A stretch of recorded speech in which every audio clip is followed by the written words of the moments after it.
علیہ السلام کے اخلاق کو اپنائے گا،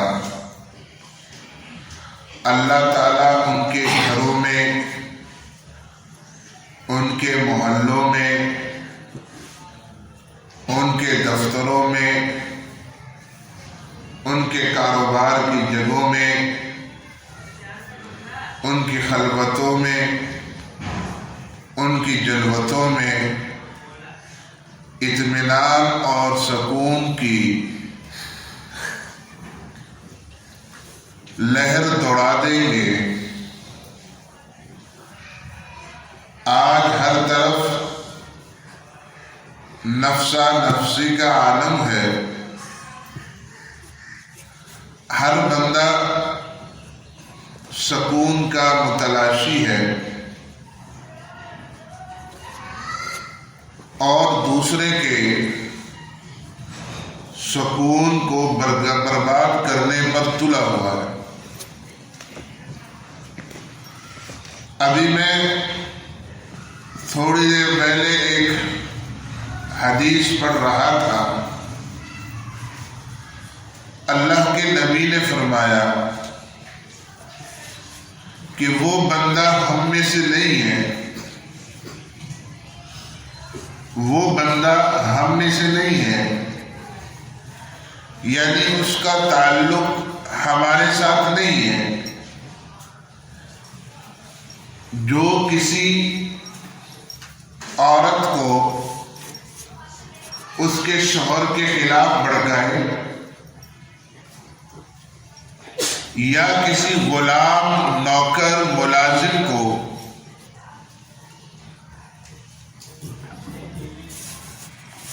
اس کے آقا کے خلاف بھڑکائے۔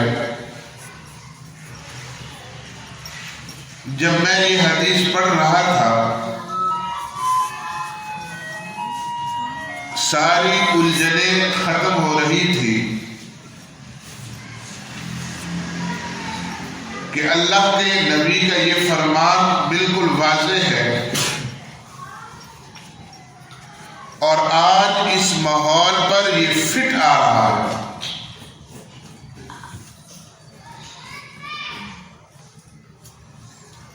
یا تو خواتین کو بھڑکایا جاتا ہے شوہروں کے خلاف، یا خواتین کو بھڑکایا جاتا ہے ساس اور بہو کے خلاف۔ تو یہ حدیث اپنے پلے باندھ لیں، جہاں حضور صلی اللہ علیہ وسلم نے یہ تعلیم دی کہ اس کا ہمارے ساتھ کوئی تعلق نہیں، اخلاق سکھا رہے ہیں اس کا ہمارے ساتھ کوئی تعلق نہیں، جو بڑے کا ادب نہیں کرتا، چھوٹوں پر رحم نہیں کرتا۔ وہاں سرکار کی یہ تعلیم بھی ہے، اگر کسی ملازم کو بھڑکایا جا رہا ہے، ہاں تجھ سے تو بڑا کام لیا جا رہا ہے اور تجھے تنخواہ وظیفہ کم دے رہے ہیں،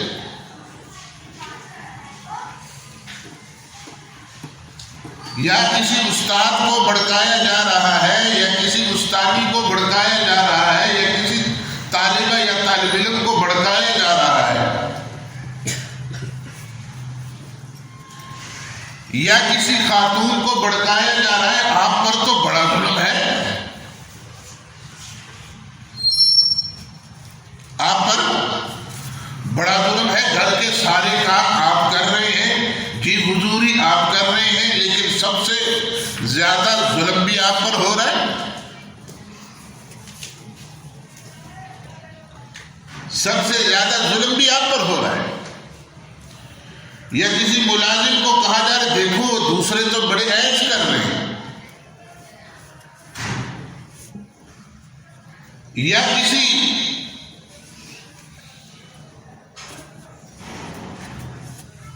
ملازم کے نوکر کے آقا باس کو کہا جا رہا ہے کہ آپ کا یہ جو ملازم ہے نا، آپ نے بڑا فری کیا ہو گیا۔ ملازموں کے خلاف آقا کو بھڑکا رہا۔ آج کل یہ سب کچھ ہو رہا ہے۔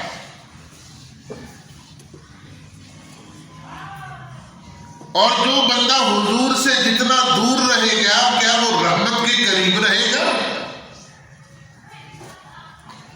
کیا اللہ تعالیٰ اس کی زندگی کو پرسکون اطمینان والی زندگی دیں گے اس کو؟ آپ گھروں میں کیا ہو رہا ہے؟ بہو ساس سے تنگ ہے، ساس بہو سے تنگ ہے، بچے ماں باپ سے تنگ ہے، ماں باپ بچوں سے تنگ ہے، ملازم اپنے آقاؤں سے تنگ ہے، آقا اپنے ملازموں سے تنگ ہے، کیونکہ ان کی زندگی میں حضور کے اخلاق نہیں ہے۔ حضور کے اخلاق ہوتے تو کبھی یہ معاملہ نوبت نہ آتی۔ نبی علیہ الصلوۃ والسلام کے اخلاق ہی اگر کوئی اپنا لے تو گھر جنت کا نمونہ بن جاتا ہے۔ اگر محلے والے اپنا دیں تو وہ گلیاں مدینے کی گلیاں کے نمونے بن جاتے ہیں۔ لیکن جہاں حضور صلی اللہ علیہ وسلم کے اخلاق ان کو پابند کیا جاتا ہے تو وہاں اطمینان اور سکون کی لہر نہیں ہوتی۔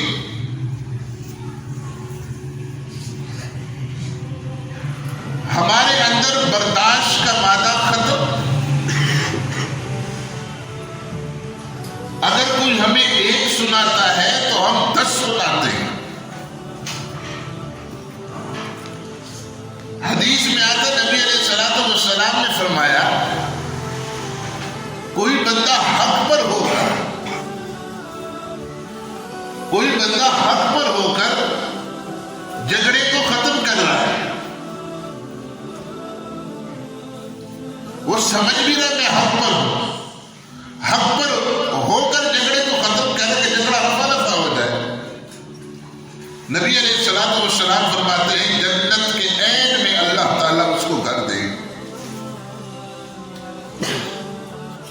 ساری زندگی حضور کو ستایا،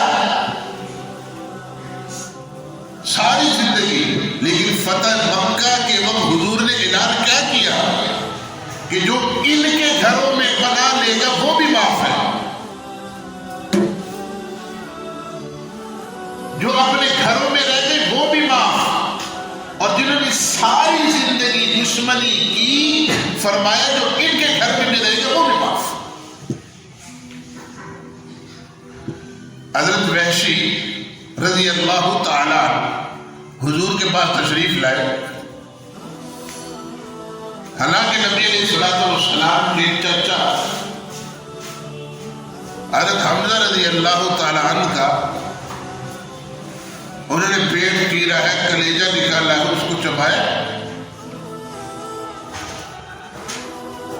حضرت ہندا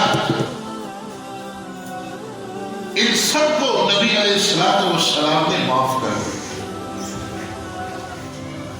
ان سب کو معاف کر دیا۔ آپ علیہ الصلوۃ والسلام فرماتے ہیں کہ اللہ تعالیٰ قیامت کے دن ایک بندے کو بلائیں گے اور بندے سے پوچھیں گے کوئی نیکی کی ہے؟ کہا نہیں۔ فرشتوں سے پوچھیں گے کوئی نیکی اس کی ہے؟ فرشتے کہیں گے کہ کوئی نیکی نہیں۔ تو اللہ تعالیٰ کو اس کی یہ ادا اتنی پسند آتی ہے کہ وہ اللہ تعالیٰ اس کی وجہ سے اس کو معاف کر دیتے ہیں۔ وہ ادا کیا ہے؟ وہ امیر بندہ ہوتا ہے، لین دین کرتا ہے، لوگ اس سے پیسے لیتے ہیں واپس کرتے ہیں، اس نے نوکر چوکر رکھے ہوتے ہیں، اور نوکروں ملازموں کو کہا ہوتا ہے اگر کوئی تنگ 10 بندہ آ جائے اس کو مہلت دے دو، اس کو مہلت دے دو، اور کوئی اگر نہیں ادا کر سکتا اس کو معاف کر دو۔ اللہ تعالیٰ فرماتے ہیں تو مجھ سے بھی بڑا سخی آ گیا، میں نے تجھے معاف کر دوں. ایک روایت میں آتا ہے حضرت مفتی شفیع صاحب رحمۃ اللہ علیہ نے اپنی کتاب سیرت خاتم الانبیاء میں لکھا ہے 7 بندوں کا اللہ تعالیٰ نے حکم جاری کر دیا کہ اس کی گردن اڑاؤ. اسلام تلوار کے زور پر نہیں پھیلا. ابو بکر، عمر، عثمان، علی، طلحہ، زبیر، ابو عبیدہ بن جراح جتنے صحابہ ہیں تلوار کی ڈر کی وجہ سے مسلمان نہیں ہوئے. تلوار نے اسلام کی حفاظت کی ہے. تلوار نے اسلام کی حفاظت کی ہے، اسلام کی حفاظت کے لیے. لیکن کوئی ان میں سے تلوار کے ڈر کی وجہ سے اسلام نہیں لایا. تو 7 بندے کے بارے میں حکم جاری ہو گیا. نبی علیہ الصلوۃ والسلام نے فرمایا ان کو کیا کر دو، ان کو قتل کر دو. فوراً جبرائیل علیہ الصلوۃ والسلام آئے، فرمایا یا رسول اللہ، اللہ تعالیٰ فرما رہے ہیں 7 کو تو ان کی 7 میں سے 6 کو تو کیا کر دو، ان کی گردنیں اڑا دو، لیکن ایک کو معاف کر دو. اللہ کے نبی نے پوچھا جبرائیل یہ آپ کہہ رہے ہو کہ اللہ کی طرف سے فیصلہ ہے؟ فرمایا اللہ کی طرف سے یہ حکم ہے، امر ہے. وجہ کیا ہے؟ فرمایا یہ لوگوں کے ساتھ نرمی کرتا تھا، یہ لوگوں کے ساتھ نرمی کرتا تھا. اللہ کو اس کی یہ ادا بڑی پسند آئی. فرمایا اس کو معاف کرو. آپ علیہ الصلوۃ والسلام کی سیرت آپ پڑھیں. ایک کافر ہے آپ کے سر پر کھڑا ہوا ہے، اس کے ہاتھ میں آپ علیہ الصلوۃ والسلام کی تلوار ہے.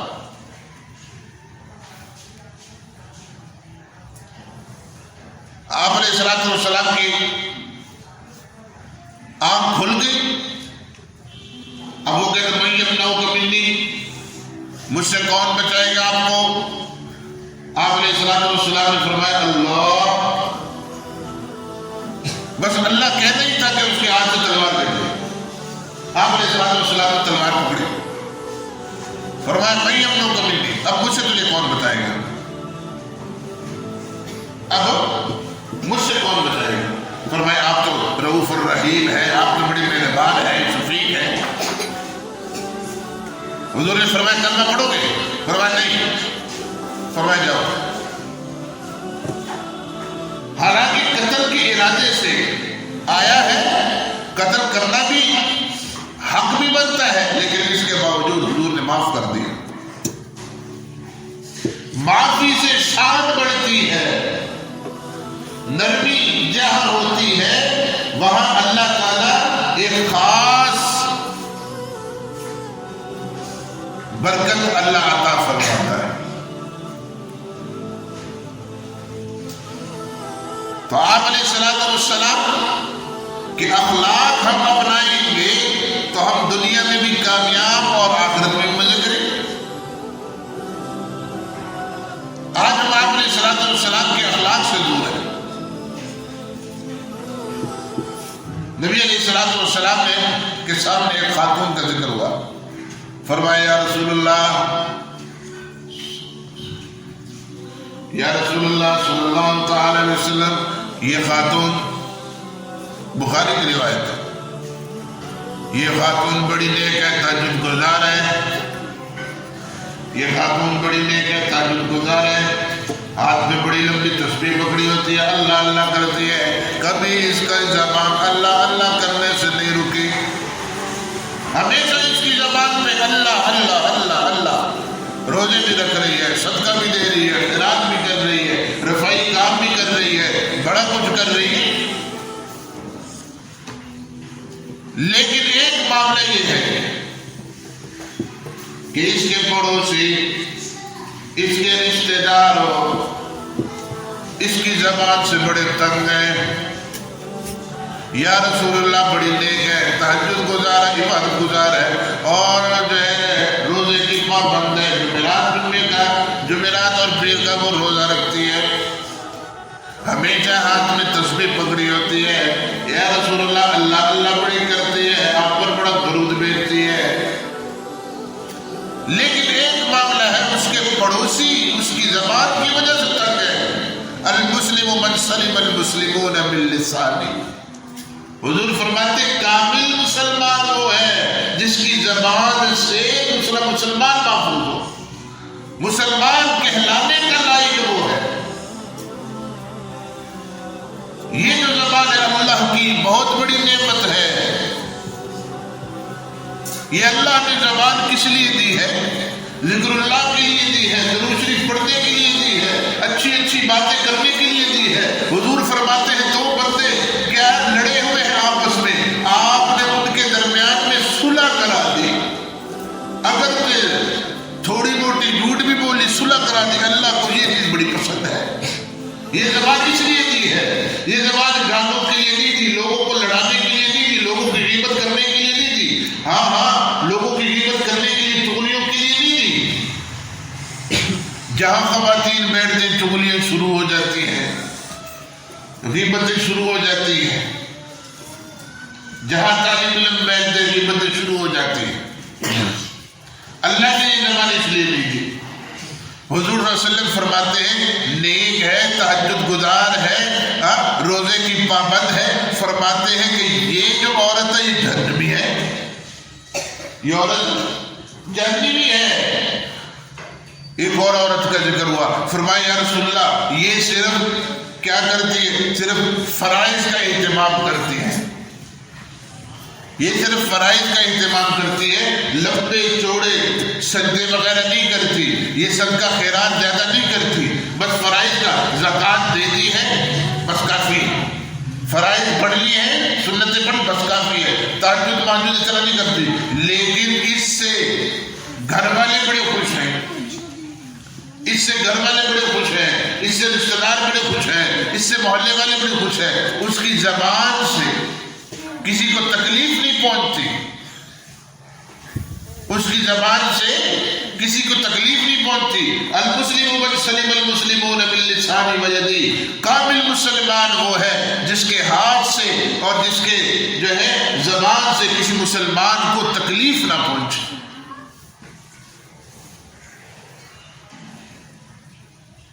کسی کو تکلیف نہ پہنچے۔ ایک جگہ میں گیا، ایک عیسائی مجھے ملا، عیسائی مجھے ملا، کہنے لگے کھڑے صاحب یہ دیکھ رہے، ایک دفتر میں گیا، یہ دیکھ رہے یہ سارا سٹاف مسلمانوں کا ہے، یا سارے مسلمان کام کرتے ہیں، ہم دو بندے باپ بیٹا عیسائی ہیں، مسلمان ہمیں ایسے دیکھتے ہیں جیسے کہ ان کے سامنے شکار آ گیا۔ میں نے کہا ویسے آپ کو ایسے لگتا ہوگا کہ میری کارسم ایسا ہی ہے۔ میں جب ان کے ساتھ کھانے پر بیٹھا، میں نے کہا آپ کی شکایت آئی ہے، آپ کی شکایت آئی ہے، یہ دو بیچارے کرسچن یہ کہہ رہے ہیں کہ یہ ہمیں ایسا دیکھتے ہیں، کہنے لگے قاری صاحب یہ جب سامنے سے گزرتے ہیں آنکھوں میں خون سا اتر آتا ہے، خون سا اتر آتا ہے، ان کو دیکھتے دل میں نفرتیں اترتی۔ انسان سے نفرت نہ کرو، اگر کرنی ہے نفرت اس کے بد عمل سے نفرت کرو، برے کام سے نفرت تو ٹھیک ہے، انسان سے نفرت یہ حضور نے ہمیں نہیں سکھایا۔ ایک انسان اللہ کے نزدیک بڑا مقبول ہے، اور جب وہ کلمہ پڑھ لے تو نور علی نور ہو جاتا ہے۔ میں نے انہیں کہا کہ اگر یہ الٹ حساب ہوتا، سارا دفتر میں بندے کام کرتے عیسائی اور دو بندے مسلمان ہوتے، تو وہ عیسائی ایسے پیش آتے کہ یہ مسلمان یہ کہنے پر مجبور ہوتے کہ دیکھو یہ تو ہم مسلمانوں سے اچھے ہیں، یا باہر مسلمان جاتے کہتے یورپ والے اللہ کی قسم اللہ کی قسم بڑے جو ہیں بڑے جو ہے ان کے طور و طریقے اچھے ہیں، مسلمانوں سے بڑے اچھے ہیں۔ علماء نے لکھا یہ کفریہ جملہ ہے، علماء نے لکھا ہے کفری جملہ ہے، یورپ والے انگریز مسلمانوں سے اچھے ہیں، سارے یورپ والے جمع ہو جائیں، سارے یورپ والے جمع ہو جائیں، ایک ادنا مسلمان کے برابر نہیں ہو سکتے۔ کلمہ عظیم شے ہے، کلمہ عظیم شے ہے۔ ہم نے حضور کو تو مانتے ہیں، حضور کی نہیں مانتے۔ یا رسول اللہ آپ سے محبت ہے پر آپ کی نہیں ماننی۔ آپ فرماتے ہیں جھوٹ نہیں بولنا، آپ فرماتے ہیں رشوت نہیں لینی، آپ فرماتے ہیں سود کا معاملہ نہیں کرنا، آپ فرماتے ہیں غصے میں اپنے آپ پر قابو کرنا ہے، آپ فرماتے ہیں آپ تانے نہیں دینے، آپ فرماتے ہیں فحش باتیں نہیں کرنی، آپ فرماتے ہیں لڑائی نہیں کرنی، آپ فرماتے ہیں جھگڑے نہیں کرنے، آپ فرماتے ہیں بد نظری نہیں کرنی، آپ فرماتے ہیں بے نمازی نہیں بننا، آپ فرماتے ہیں کہ صدقہ خیرات سے دور نہیں جانا، آپ فرماتے ہیں کہ چھوٹوں پر اچھے سے پیش آنا ہے، بڑوں کا ادب کرنا ہے۔ یہ سب چیزیں تو انہوں نے لے لی، ناپ تول میں کمی نہیں کرنی۔ حکومت کا کوئی قانون بھی اسلام سے متصادم نہ ہو اس کو نہیں توڑتا۔ سب چیزیں تو انہوں نے لے لی، صرف ان کے پاس کلمہ نہیں۔ جب تک مسلمان نبی علیہ الصلوۃ والسلام کے اخلاق نہیں اپنائے گا وہ ہمیشہ ذلت کا شکار ہوگا، اس کے گھر میں سکون نہیں آ سکتا۔ سکون اطمینان کی ایک ہی چیز ہے، حضور صلی اللہ علیہ وسلم کے اخلاق اپنانا۔ سب سے بہترین اخلاق نبی علیہ الصلوۃ والسلام کے ہیں۔ حضور صلی اللہ علیہ وسلم کے اخلاق اپنائیں گے، دنیا میں بھی عیش کریں گے، آخرت میں بھی عیش کریں گے۔ بخاری کی روایت ہے، ایک ایسے جانور کو ایک خاتون نے پانی پلایا جس کے بارے میں حضور فرماتے گھر میں رکھو تو فرشتے نہیں آتے، اگر وہ کسی چیز میں منہ ڈال لے تو 7 مرتبہ کیا کرو، 7 دفعہ اس کو دو، ایک دفعہ مٹی کے ساتھ دو۔ وہ بیچارہ پیاس کی وجہ سے مر رہا ہے، اس کو ایک خاتون نے، اور ایسی خاتون جو زندگی میں کبھی اس نے نیک کام نہیں کیا، مسلسل اللہ کی نافرمانی کرتی رہی ہے، لیکن اللہ کی مخلوق پر اس نے زندگی آسان کر دی۔ اللہ کو اتنی یہ ادا پسند آئی، اللہ نے اس خاتون کو معاف کر دیا۔ اگر یہ خاتون اپنے ساتھ رہنے والوں کے ساتھ اچھا سلوک کرے، اپنی ساس کے ساتھ اچھا سلوک کرے، اپنی بہنوں کے ساتھ اچھا سلوک کرے، اپنے خالہ کے ساتھ اچھا سلوک کرے، اپنی پھوپھی کے ساتھ اچھا سلوک کرے، اپنے رشتہ داروں کے ساتھ اچھا سلوک کرے، تو اللہ کے نزدیک کیا مقام ہوگا؟ اللہ کے نزدیک ایک ایسے جانور کے ساتھ جس کے ساتھ پر ہاتھ لگے تو ہاتھ دھونا پڑتا ہے، گھر میں ہو تو اس کو رکھنا، فرشتے رک جاتے ہیں اس کے رکھنے کی وجہ سے۔ اس کے ساتھ اچھا معاملہ کیا، اللہ کو یہ چیز پسند آئی۔ اور اشرف المخلوقات کے ساتھ کرے، ایک انسان کے ساتھ کرے، ایک مسلمان کے ساتھ کرے، ایک پھر رشتہ دار کے ساتھ کرے، ایک اپنے قریبی کے ساتھ کرے، تو اللہ کیا دے گا؟ اللہ تعالیٰ کیا دے گا؟ اللہ ہمیں دین کی صحیح سمجھ عطا فرمائے، نبی علیہ الصلوۃ والسلام کے طریقے پر چلنا ہمارے لیے آسان فرمائے۔ حضور کی جو اخلاق تھے اللہ تعالیٰ ہمارے اندر بھی اس کی جھلک جو ہے ہمیں بھی عطا فرمائے۔ وآخر دعوانا الحمدللہ رب العالمین۔ ابھی مختصر سا ذکر ہوگا، ذکر اسی لیے کیا جاتا ہے کہ